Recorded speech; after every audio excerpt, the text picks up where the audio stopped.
அனைவருக்கும் வணக்கங்க. இன்றைக்கி நம்ம சேனலில் செய்ய போகிறது ஜவ்வரிசி ஸ்வீட் செய்ய போகிறோங்க. எப்படி செய்கிறதுன்னு பார்க்கலாம். பாருங்கள், நான் ஜவ்வரிசி ஸ்வீட் செய்கிறதுக்காக 150 கிராம் ஜவ்வரிசி எடுத்து பாருங்கள் 1.5 மணி நேரம் தான் ஊற வச்சுருக்கிறேன். ஃபஸ்ட்டு ஊற வச்சுக்காங்க. அப்படியே போட்டிங்கன்னா சீக்கிரமாக வேகாது. வெய்ய காலத்துக்கு ரொம்ப நல்லதுங்க. வெயில் ரொம்ப அடிக்குது. நான் பாருங்கள் ஜவ்வரிசி ஸ்வீட் செய்கிறதுக்காக ஒரு பாத்திரம் வச்சுருக்குறேங்க. அதில்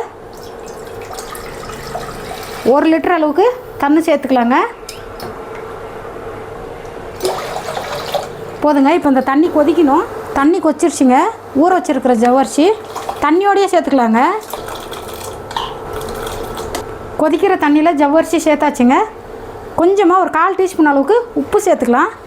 ஸ்வீட் நல்லா இருக்குங்க உப்பு சேர்த்துனா. பாருங்கள், இந்த அளவுக்கு கிளறி விட்டால் போதும். அடியில் பிடிச்சிடுங்க. அப்பப்போ கிளறிட்டே இருக்கணும்.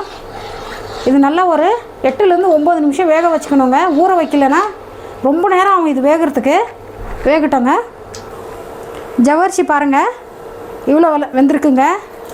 பாருங்கள், இந்த அளவுக்கு வேகணுங்க. இதில் இப்போ நம்ம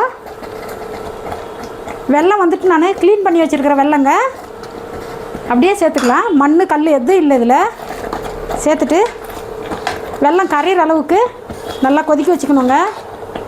பாருங்கள், வெல்லம் நல்லா கரைஞ்சிருச்சுங்க. இப்போ வந்துட்டு ஒரு 3/4 டீஸ்பூன் அளவுக்கு நெய் போடுறேங்க. அப்படியே போட்டுக்கலாம். போதுங்க. இந்த அளவுக்கு வேணும்னா நீங்கள் நெய் சேர்த்துக்கோங்க, இல்லைன்னா பரவாயில்லைங்க. நெய் சேர்த்து வந்ததுக்கப்புறம் துருவின தேங்காய் சின்ன கப்பில் 1 கப்புங்க.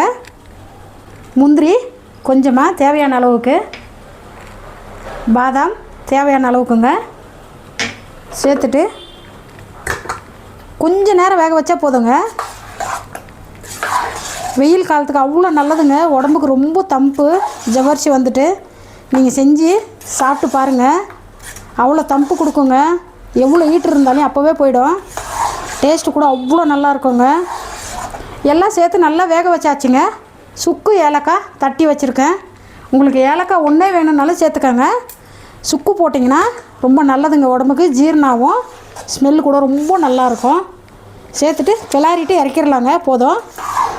ஆற வச்சுட்டு ஃப்ரிட்ஜில் வச்சு சாப்பிட்டு பாருங்கள். ஆறினதுக்கப்புறம் 4-5 நாள் ஆனாலும் கெடாதுங்க. ஃப்ரிட்ஜில் வச்சுக்கினிங்கன்னா சில்லுன்னு சாப்பிட்டு பாருங்கள். ரொம்ப நல்லா இருக்குங்க.